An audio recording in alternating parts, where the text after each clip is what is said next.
Vriende, kom ons gaan net 'n gebed saam doen, dan sal ons net vra dat die kerkraad die kollekte opneem. Here, ons wil in besonder kom bid vir hierdie 2 gesinne wat geliefdes aan die dood afgestaan het. Here, ons verstaan dat dit uitdagende tye is en ons verstaan, Here, dat die dood 'n leemte laat. Maar baie dankie vir u wonderlike genade en u gees wat u aan ons gegee het. En dat ons ook die sekerheid het dat as ons in Christus sterf, Here, ons sal lewe al het ons gesterwe. Dis vir my so treffend terwyl ek deur die evangelies werk dat u telke male vir u disippels sê, ek gaan na Jerusalem om te sterwe, en dan sal ek opstaan, en dan sal ek na my Vader gaan. En dis die hoop wat ons as u kinders het. Dis nie, Here, 'n grashalmpie waarin ons vashou nie. Dis nie wensdenkery nie. Dis nie om ons verstand te verkrag en iets te glo wat nie waar is nie. Die Christelike godsdienst is seker een van die godsdienste ter wêreld wat vas en waar is, omdat die beloftes in God se woord vir ons daarvan getuig. En die bewyse legio is deur die eeue, dat mense wat die verheerse heiland gesien het, hulle lewe vir hom gegee het. En daarom is ons ook bereid, Here, nie net om vir u te lewe nie, maar ook vir u te sterwe, omdat ons weet, na hierdie aardse stryd en lewe is daar 'n ewige lewe wat wag, in u heerlikheid waar ons u sal aanbid, vir tyd en ewigheid. Daarom bid ons, Here, dat u hierdie gesinne sal versterk, die begrafnisse wat gehou moet word, dat u ook vir my as leraar die wysheid sal gee by daardie dag om u woord te bring, en dat, Here, ons ook u sal verheerlik deur daardie gebeure en die begrafnis en dinge wat daar gesê sal word. Want het gaan alles oor u eer, en het gaan alles oor die verheerliking van u heilige naam. Amen. Nou vriende, ek gaan vanmôre vir u vra om die woord van die Here oop te maak by Openbaring, die 1ste hoofstuk. Toe dit nou kom by vanmôre se geleentheid, het ek gewonder in watter rigting moet ek beweeg, moet ek die reeks uit die boek Openbaring eers bietjie tersyde stel en bietjie oor die doop praat vanmôre, maar ek glo dat dis die hoeveelste kleinkind wat gedoop is, so ek glo die meeste familie en vriende het nou al gehoor waaroor die doop gaan. So ek gaan vanmôre dan net voortgaan met die reeks boodskappe vanuit die boek Openbaring. Soos u weet, in ons gemeente is ons besig met boekprediking. Ons het nou al reeds 'n paar boeke in die Bybel deurgewerk. Ons is tans besig met Openbaring en Psalms. So kom ons kyk vanmôre dan hier uit Openbaring, die 1ste hoofstuk, die eerste 8 verse. En ek gaan vanmôre met u praat oor die gedagte van waarom moet ons kennis opdoen van die boek Openbaring en dan ook die wederkoms van ons Here Jesus Christus. Waarom is dit noodsaaklik dat ons kennis sal opdoen van hierdie dinge? En vertrou ons die Here dat hy vir ons baie ryklik sal seën. Kom ons lees saam met Openbaring 1, die 1ste hoofstuk, die Openbaring van Jesus Christus, wat God hom gegee het om aan sy diensknegte te toon wat gou moet gebeur, en wat hy deur die sending van sy engel aan sy diensknegt Johannes te kenne gegee het, wat getuig het van die woord van God en die getuienis van Jesus Christus, alles wat hy gesien het. Salig is hy wat die woorde van die profesie lees, en die wat dit hoor en bewaar wat daarin geskrywe is, want die tyd is naby. Johannes aan die 7 gemeentes in Asië, genade vir julle en vrede van hom wat is en wat was en wat kom, en van die 7 geeste wat voor die troon is, en van Jesus Christus, die getroue getuie, die eerstgeborene uit die dode en die owerste oor die konings van die aarde, aan hom wat ons liefgehad het en ons van ons sondes gewas het in sy bloed, en ons gemaak het konings en priesters vir sy God en Vader, aan hom die heerlikheid en die krag tot in alle ewigheid. Amen. Kyk, hy kom met die wolke, en elke oog sal hom sien, ook hulle wat hom deursteek het, en al die geslagte van die aarde sal oor hom rou bedryf. Ja, amen. Ek is die Alfa en die Omega, die begin en die einde, sê die Here wat is, en wat was, en wat kom, die Almagtige. Ons gaan dit tot sover saamlees uit God se woord. Mag die Here die woord seën en heilig aan ons harte. Ek gaan vra dat die manspersone vir 'n oomblik sal staan, die wat kan staan, dan gaan ons 'n kort gebed saam doen. Hemelvader, wat 'n groot voorreg om na u troon te kan nader, en dat ons weet Christus is ons voorspraak, en dat die Heilige Gees ons leer om te bid. Here, ons besef dat ons in baie moeilike en uitdagende tye leef, maar Here, ten spyte en te midde daarvan beleef ons soveel van u seëninge, en ook die voorreg wat ons vanmôre gehad het om 'n kind ten doop te bring. Baie dankie Here dat ons in besonder kan bid, dat u nie net vir hierdie gesin wat vanmôre hulle kind kom doop het nie, maar ook vir elkeen wat hier teenwoordig was, opnuut sal oproep, tot daardie groot verantwoordelikheid, om ons kinders op te voed in die vrese, en in die vermaninge van die Here, want daar is 'n dag wat sal aanbreek, Here, wat ons van elke belofte wat ons gemaak het voor die kansel, rekenskap gaan gee. Ek het daaraan gedink hierdie week, Here, toe ek oor daardie boodskap gepeins het van verbreekte geloftes, hoe maklik ons voor 'n kansel staan en, Here, trou beloof aan U wanneer dit kom by die vrou wat ons trou, of die man wat ons trou, en dan is dit nie baie jare later nie, dan skei ons, en ons vergeet wat ons vir God beloof het. Ons beloof baie keer dat ons kinders sal grootmaak in U weë, en dan beweeg ons hier vandaan en ons vergeet wat ons aan die lewende God beloof het. En dierbare Here, ons beloof baie keer as lidmate dat ons getrou sal wees aan U. En ons beloof dit voor die gemeente en ons roep almal in as getuie. En ons is ontrou aan U, Here. U woord sê vir ons dat U vergeet nie hierdie beloftes nie en U sal self van ons rekenskap eis. En daarom pleit ek, dierbare Here, dat elkeen van ons wat hier was, gehoor sal gee, Here, aan dit wat gesê is, en dat ons harte sal rig op U waarheid, en dat ons U sal dien, en dat ons gehoorsaam aan U sal wees, om eendag die mooi so by U te ontvang. Wat vanmôre se boodskap aanbetref, bid ons vir U wysheid, vir U insig, Here, geopende harte en oor om te kan hoor, sodat U in alles verheerlik kan word, en ons bid dit met soveel danksegginge. Amen.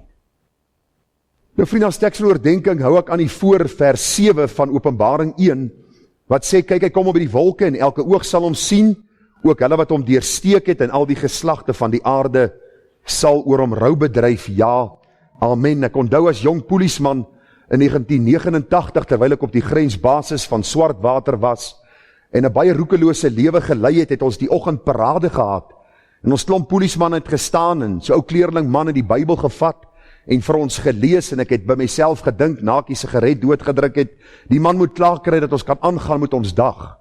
En daardie môre toe lees hy uit Openbaring 1, en toe hy by vers 7 kom, oortuig die Heilige Gees my van my sonde. En ek onthou die vrees wat oor my hart kom, en ek besef, as ek vandag sterwe, sal ek voor hierdie God rekenskap gaan gee. Die een waarvan ek gehoor het toe ek 'n kind was in die sonnaskool, want ek het groot geword in die kerk. En ek onthou toe daar die kleerlingman amen sê, het ek my ou Bybeltjie wat die polisie my gegee het geneem, en daarby so ou sinkkaja op die basis op my knie geval en na God geroep om genade. En daarom sal hierdie vers my besonder bly, omdat dit ook die woord was wat die Here gebruik het om my te oortuig van my sondige hart, en hy het my siel kom red. En dis nou al 32 jaar terug, nog 'n klompie jare in die polisie gewees, en in 98 was ek dan kweekskool toe. Dit was nou vir die tweede maal. Die eerste maal was ek saam met Roy hulle vir 'n jaar, maar dit was te slim vir my, toe ek maar een kant gestaan en toe later teruggekom, toe daar net ek oor was.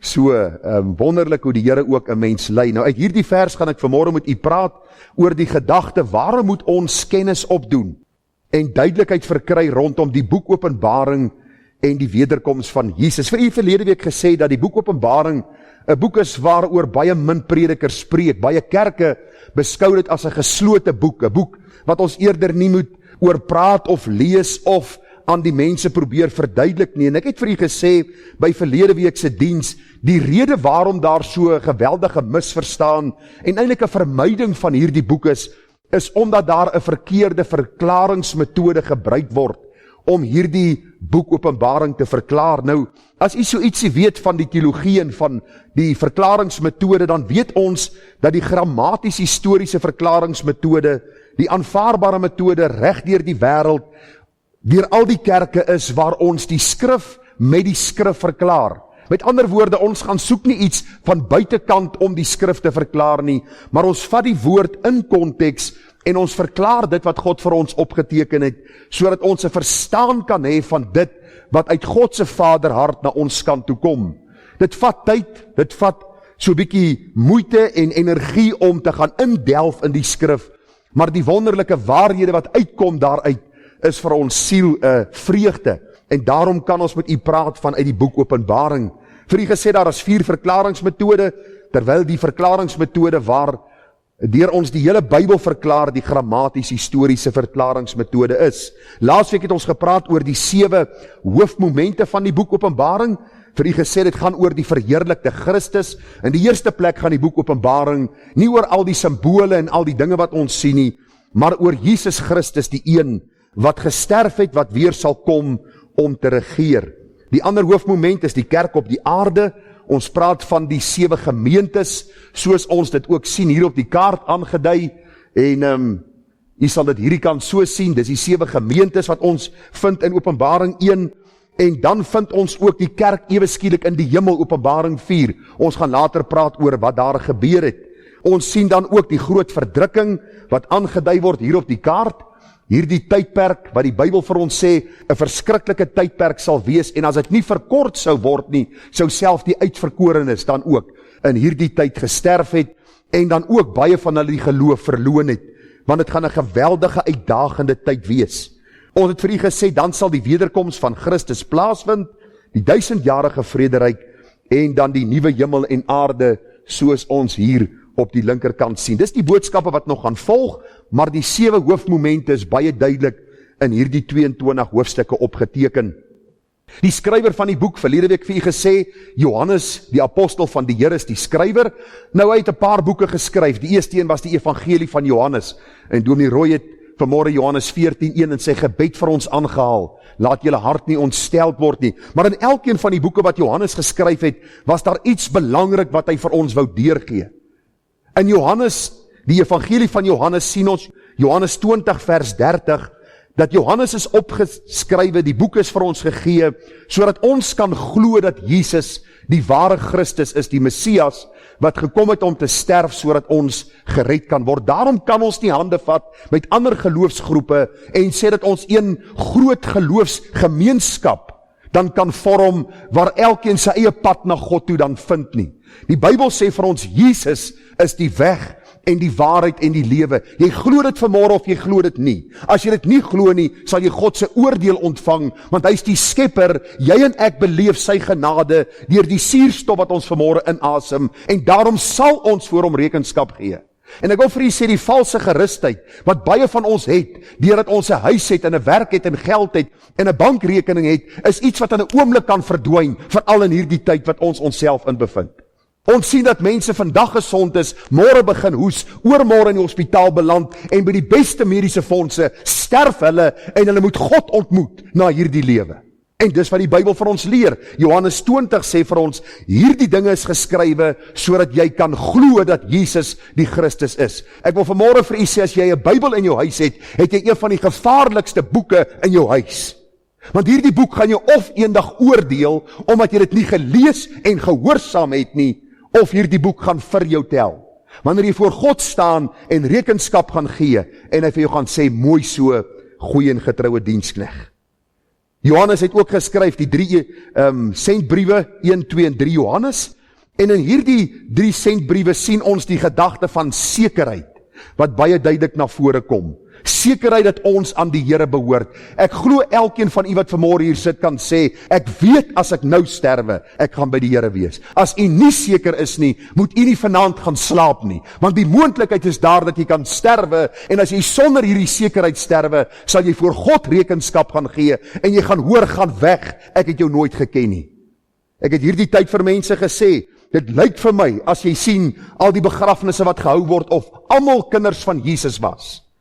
Hulle het geleef soos hulle wil, daar was geen tyd vir die huis van God, geen tyd vir die woord van God nie, maar hulle sterf en almal sê, en al die predikers sê, nou is hulle veilig by Jesus boesem. Ek wil vanmôre vir u sê, dis 'n leuen, wat in die kerk van die Here gevestig geraak het, omdat predikers nie meer lief is vir God nie. Hulle is banger vir mense, as wat hulle liefde vir God het, en ek wil vir u sê, as jy nie sekerheid van saligheid het nie, sal jy by die Here Jesus Christus nie wees nie. Die boek Openbaring is vir ons geskryf, dis die laaste boek wat Johannes geskryf het, en hierdie boek Openbaring gaan oor die wederkoms van die Here. U kom seker agter dat alles nie kan aangaan soos dit aangaan nie. Daar gaan 'n tyd aanbreek waar die Bybel sê die hemele gaan skeur, en die lam wat gesterf het aan die kruis op Golgotha, gaan kom as koning om vir ewig te regeer. Is jy reg om hom te ontmoet? En daarom wil ek vanmôre met u praat by hierdie geleentheid oor die gedagte, waarom is ons besig met die boek Openbaring? Waarom gaan ons in die volgende paar maande met u praat oor die wederkoms van die Here? En die tema dan vanmôre net weer, waarom moet ons kennis opdoen en duidelikheid verkry rondom die boek Openbaring en die wederkoms van Jesus? En ek gaan dadelik wegval met die eerste gedagte. Die eerste rede waarom ons kennis moet opdoen van die boek Openbaring en die wederkoms van die Here Jesus, is omdat die Bybel baie maak van Jesus se wederkoms. Die Bybel sê vir ons in Matteus 24:44, daarom moet julle ook gereed wees, want die seun van die mens kom op 'n uur dat julle dit nie verwag nie. Dus eers verder die gedeelte gaan lees, vergelyk die Here dit met die tyd van Noag. Nou, baie mense sê, ag, Noag was 'n ou kinderstorie, van 'n oom wat 'n skip gebou het en 8 mense is gespaar en, ag, ons glo in elk geval nie hierdie kinderstories nie. Ek wil vir u sê, as die Here Jesus, God wat mens kon word het, Noag gebruik as 'n voorbeeld, dan wil die Bybel vir ons kom leer, net soos in die tyd van Noag, waar mense geëet en gedrink en getrou en in die huwelik uitgegee het, die ark gesien het wat besig was om te verhuis en gebou te word, en hulle het hulle nie gesteer aan God nie, tot die deur gesluit is, so sal dit wees in die laaste dae. Waarom wil ek die as gemeente onderrig oor die wederkoms van die Here? Want daar gaan 'n dag aanbreek, waar mense sal aangaan met hulle gewone gang, hulle gaan doen wat hulle altyd doen, en in 'n oomblik gaan die Here die basuin laat blaas, hy gaan sy kinders kom haal, en die wêreld gaan die oordeel van God tegemoet gaan. U kan dit maar glo. Dis meer seker as wat ons vanmôre hier sit en na mekaar kyk. Daar's mos baie mense wat reken ons, alles is 'n illusie. Jy bestaan nie, ek bestaan nie, ons is maar net iets. Ons is maar net hier. Ek sê baie keer vir mense, as jy so iets glo, moet jy maar net 'n lekker groot koppie speld kry, en ou net so lekker steek gee op sy bout. Dan sal ons sien of hy dink hy's 'n illusie, of maar net 'n gees, of iets wat rond sweef. Die gedagte maar net, ons moet gereed wees, want die seun van die mens kom op 'n uur dat ons dit nie verwag nie. Hoofstuk 25 vers 13. Waak dan omdat julle die dag en die uur nie weet, waarop die seun van die mens kom nie. Die Here het nie vir ons datums gegee nie. Hy het nie vir ons gesê op die 12de September 2021 gaan my basuin blaas nie. Die Bybel sê vir ons, wees gereed. Die koms sal plaasvind, ons weet nie wanneer nie, maar sorg dat julle gereed sal wees daarvoor. Lukas 12 vers 40, julle moet dan ook gereed wees, omdat die seun van die mens kom op 'n uur dat julle dit nie verwag nie.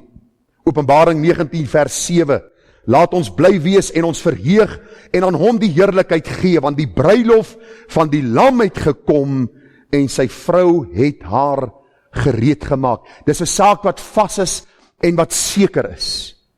Die bruilof van die lam het gekom en ons as bruid moet ons self gereed kry. Openbaring 22 vers 12, en kyk, ek kom gou en my loon is by my, om elkeen te vergeld soos sy werk sal wees. Waarom moet ons kennis opdoen van die boek Openbaring en van die wederkoms? Omdat die Bybel baie maak daarvan. Kom ek gee vir u 'n paar statistieke of 'n paar gedagtes wat in die Bybel opgeteken is. Het u geweet 'n 5de deel van die Bybel bestaan uit profeseë? Nou is u miskien wonder, wat is profeseë? Is goed wat beloof is, en dit het al plaasgevind of sal plaasvind in die toekoms. Baie interessante, 1/3 van hierdie 5de deel verwys en handel oor Jesus se tweede koms. Daar is nagenoeg 660 algemene profeseë. Daar is meer as 330 wat handel oor Jesus Christus. 109 is al reeds vervul by sy eerste koms, en 224 verwys en sal vervul word by sy tweede koms, soos die Bybel vir ons leer. Van die 46 Ou Testamentiese profete verwys so 10 na Jesus se eerste koms en 36 verwys na sy tweede koms. Daar is 1500 Ou Testamentiese verse, gedeeltes en of verwysings na Jesus se tweede koms. Waarom maak die Bybel so baie oor die tweede koms? U sien, die eerste koms het Jesus gekom as lam wat geslag sou word en wat hierdie sondedraer sou wees. As hy weer kom, sal hy kom as koning om te regeer. Ons het dit laasweek gesien vanuit Psalm 2, wat 'n messiaanse psalm is. Een uit elke 25 verse in die Bybel verwys na Jesus se tweede koms. Vir elke een vers in die Bybel wat praat van Jesus se eerste koms, verwys 8 na sy tweede koms. Jesus verwys 21 keer self na sy tweede koms. Daar is oor die 50 waarskuwings in die Bybel waar mense gemaan word om gereed te wees vir Jesus se wederkoms. In die 216 hoofstukke, soos vervat in die Nuwe Testament, is daar 321 direkte verwysings na Jesus se wederkoms. Een uit elke 30 verse in die Nuwe Testament verwys na Jesus se wederkoms. Al 9 die skrywers van die Nuwe Testament verwys daarna. Daar is meer as 1400 teksgedeeltes in die Bybel wat na die wederkoms verwys. In die 23 van die 27 boeke in die Nuwe Testament lees jy van die wederkoms van die Here Jesus. So dink u as u na hierdie gegevens kyk dat die wederkoms belangrik is? Ek dink so.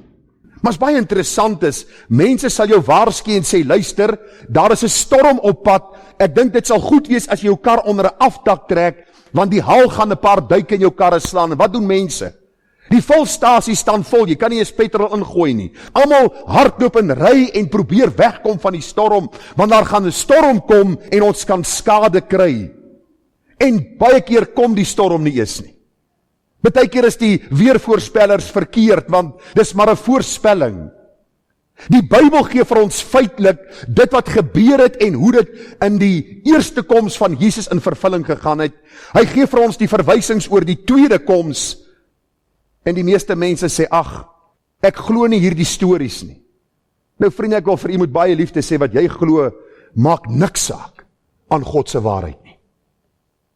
Jy kan glo jy's vanmôre 'n miljonair en op jou bank staat as jy bankrot. Jy kan glo wat jy wil. Die feit van die saak is, dis wat God sê, is jy gereed om hom te ontmoet. Dis die punt. En dis waaroor ons oor die boek Openbaring en die wederkoms praat, want almal dink vandag hulle is kinders van Jesus.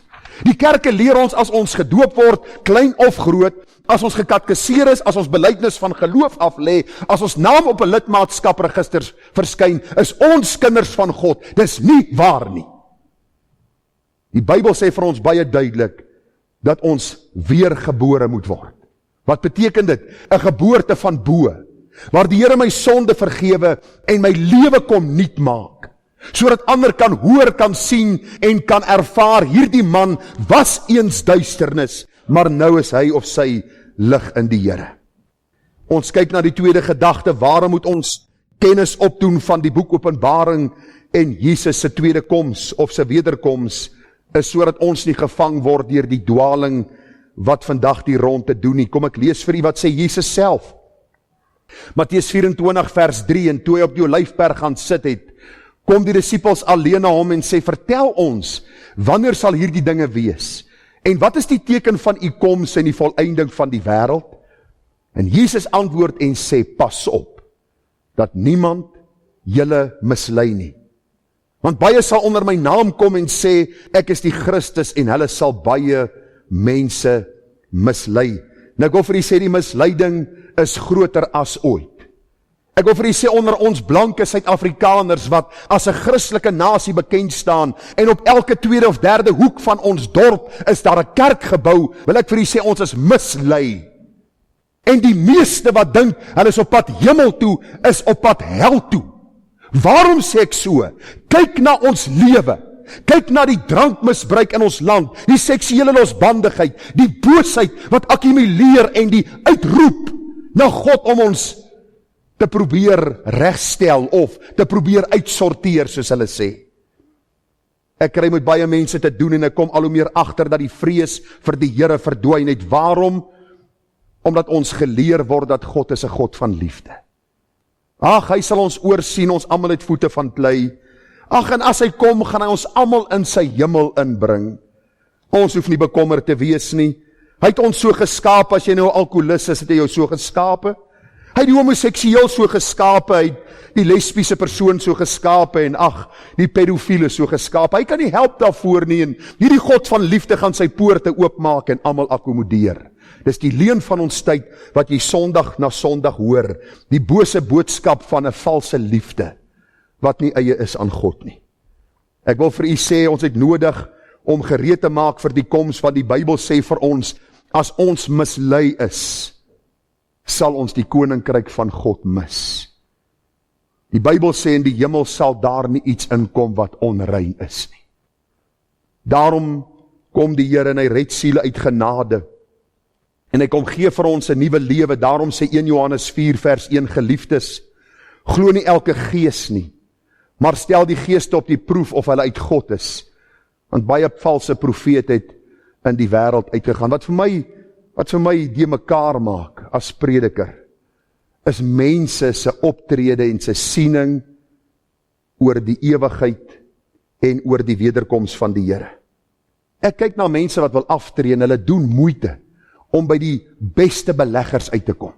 Hulle kyk na die rentes wat hulle sal kry, hulle kyk hoe sterk hierdie maatskappy is, hulle kyk na alles en hulle gaan belê hulle ou geldjie daar. Maar as hulle valse leringe hoor, ag, dit pla ons nie. Dis 'n prediker en ons wil tog nie die gesand van die Here aanraak nie. Luister, as ek van hierdie kansel nie die waarheid preek nie, het u die volste reg om my aan te vat daaroor. Waarom?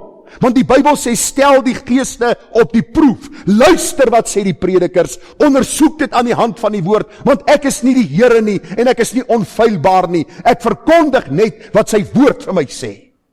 Waarom moet ons besig wees met die boek Openbaring?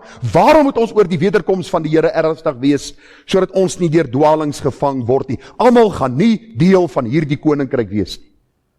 Net hulle wat gered is, net hulle wat aan Christus behoort, net hulle wat leef om sy naam te verheerlik. 'n derde gedagte terwille van die tyd. Waarom moet ons kennis opdoen van die boek Openbaring en die wederkoms van die Here? Dit dien as 'n waarskuwing teen louheid en koudheid. En hier praat ons in besonder met mense wat bely hulle behoort aan die Here. En miskien deur die druk van die lewe of miskien deur sonde wat in hulle lewe ingekom het, begin lou en koud word. Hoor wat sê die Bybel? Ek lees vir u self wat sê Jesus. Wie is dan die getroue en verstandige bestuurder wat die Heer oor sy diensvolk sal aanstel om hulle rantsoen op tyd te gee? Vers 43 van Lukas 12 sê, gelukkig is daar die diensknegt, vir wie sy Heer as hy kom so besig sal vind. Waarlik ek sê vir julle, hy sal hom oor al sy besittings aanstel. Vers 45, die woordjie maar het ek vir u uitgelig. Maar as daar die diensknegt in sy hart sê, my Heer tel hom om te kom, en hy die diensknegte en diensmaagde begin slaan en begin eet en drink en dronk word, dan sal die Heer van daardie diensknegt kom op 'n dag, dat hy dit nie verwag nie, en op 'n uur dat hy dit nie weet nie, en sal hom pynig en hom 'n deelgenoot maak van die ontroues, en daardie diensknegt wat die wil van sy Heer geken het, en nie klaargemaak het of volgens sy wil gedoen het nie, sal met baie sla geslaan word. Luister, vir ons wat die Bybel in ons hand het, in ons taal het, wat in 'n kerk sit van tyd tot tyd. Die Bybel sê ons sal 'n groter oordeel ondergaan. Ek wil vir u sê, daar is baie mense wat reken dat hierdie oordeel gaan maar net so, ag verskoon die Afrikaanse uitdrukking, 'n walk in the park wees. Baie dink dit gaan wees, ek gaan daar na die Here toe kom en vir hom sê, hoe gaan dit my chom? Is goed om jou te sien. En jy moet hoor die disrespekvolle dinge wat mense van Christus sê.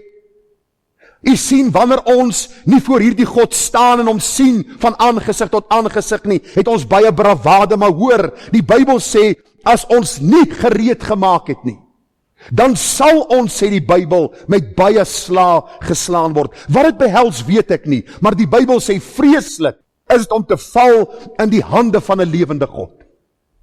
Christenskap is nie 'n grap nie. Die ewigheid is nie maar net 'n mite nie. Jy gaan nie sterf en maar net in die graf bly lê of in 'n siklus van reïnkarnasie ingaan of deur die vage vuur gereinig word, soos die Katolieke Kerk ons leer nie. Soos die boom val, so sal hy bly lê. Jy weet nie wanneer jou boom gaan val of wanneer myne gaan val. Eindelik maar wanneer ons gaan sterf nie. Daarom sê die Bybel, salig is jy as jy gereed maak. Ek lees vir u nog een vers, dan gaan ons na die volgende gedagte. 2 Johannes 1 vers 7. Want baie verleiers het in die wêreld ingekom, die wat nie bely dat Jesus Christus in die vlees gekom het nie. Dit is die verleier en die antichrist. Wees op julle hoede, dat ons nie verloor wat ons deur arbeid verkry het nie, maar 'n volle loon ontvang. Vir u wat aan die Here behoort vanmôre, wat sy kinders is, wil ek u bemoedig. moenie nou moedeloos raak nie. Die Here sê ons sal deur baie verdrukkinge in die koninkryk van God ingaan. Hierdie is ons slegste lewe wat ons sal leef. Joel Osteen skryf 'n boek, Your Best Life Now, en hy moet dit geniet, want as hy nie by die Here uitkom nie, sal dit sy beste lewe wees, want hierna sal hy die God ontmoet wat hy verag en verloon het, deur sy lewe en deur sy prediking. Jy sien, die tyd waarin ons leef, dink ons, dat almal gaan een of ander tyd, maar by die Here uitkom. Luister, wees op jou hoede, dat jy in die eerste plek weergebore is, en dan, dat jy arbei vir die Meester, tot jy hom in sy heerlikheid sien, om die mooi so by hom te ontvang. Die vierde gedagte, waarom moet ons kennis opdoen van die boek Openbaring en die wederkoms van die Here? Vir ons as kinders, dien dit as 'n aansporing om te evangeliseer. Jy kan nie Christus ken en jy bly stil oor hom nie.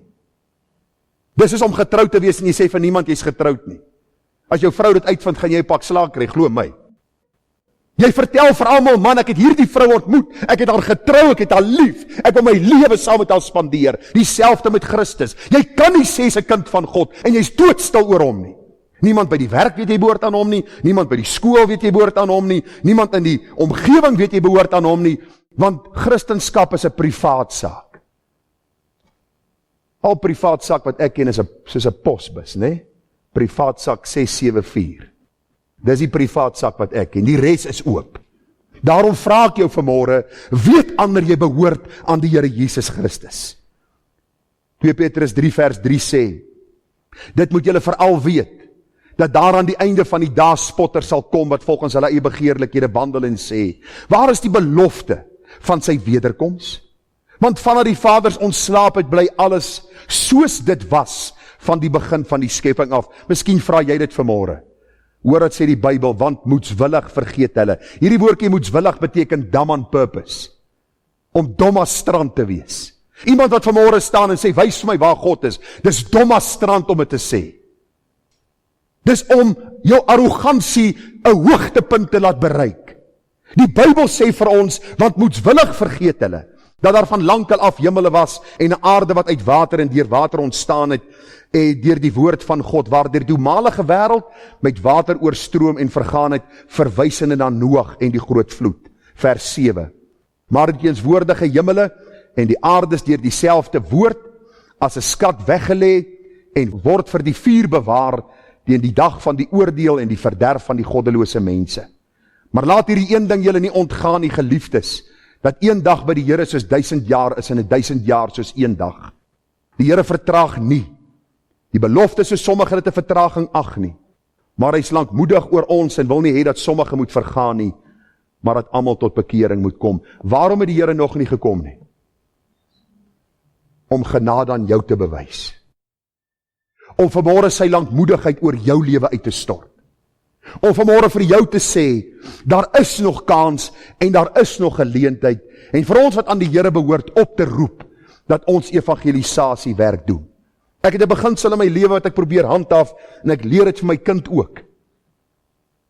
Om elke dag 'n geleentheid te soek om met 'n siel te praat. Om by iemand te stop en vir hom te sê, ken jy die Here, vir hom 'n traktaatjie in die hand te gee. Hoekom? Ek hoop nie jy wil alleen hemel toe gaan nie. As jy die verlosser ontmoet het, wil jy hom voorstel aan ander mense. Want die groot werk wat hy in jou siel gedoen het, wil jy ook graag hê moet aan ander mense se siele doen. Die voorlaaste gedagte, waarom moet ons kennis opdoen van die boek Openbaring en die wederkoms van die Here, want dit dien as 'n bemoediging vir die wat aan Jesus behoort. Vriende, ek wil vir u sê, watter bemoediging. Toe ek my pa begrawe het, so 2 maande terug, en ek weet, hy het die goeie stryd gestry. Hy het die wedloop voleindig, hy het die geloof behou. Ek vra vanmôre vir jou, ken jy die Here Jesus, en bemoedig die boek Openbaring jou, dat daar 'n dag sal aanbreek, waar hierdie aardse stryd verby is. Die hartseer is verby, die stryd met sonde, die misverstande, dis vir ewig en vir altyd verby. Ek wil vir u sê, selfs die lekkerste dinge in jou lewe, het hartseer. Jy's getroud met 'n vrou wat jy lief het, baie keer stel jy haar te leer, baie keer stel sy jou te leer. Kinders stel jou baie keer te leer, jy stel hulle baie keer te leer. Jou bonus kry jy baie keer en dan pak die kar se engine op en jy dink by jouself, ek was so bly oor hierdie bonus en die volgende oomblik is alles in die kar se engine in. Jy speel 'n ronde golf en jy dink ek gaan vandag my beste telling gaan ek vandag aanteken, dan slaan jy by die laaste gat die bal in die water. Dis die lewe. Maar die Bybel leer vir ons, daar gaan 'n plek wees waar daar nooit weer iets verkeerd sal loop nie. Hoekom? Omdat Christus Jesus self daar sal wees.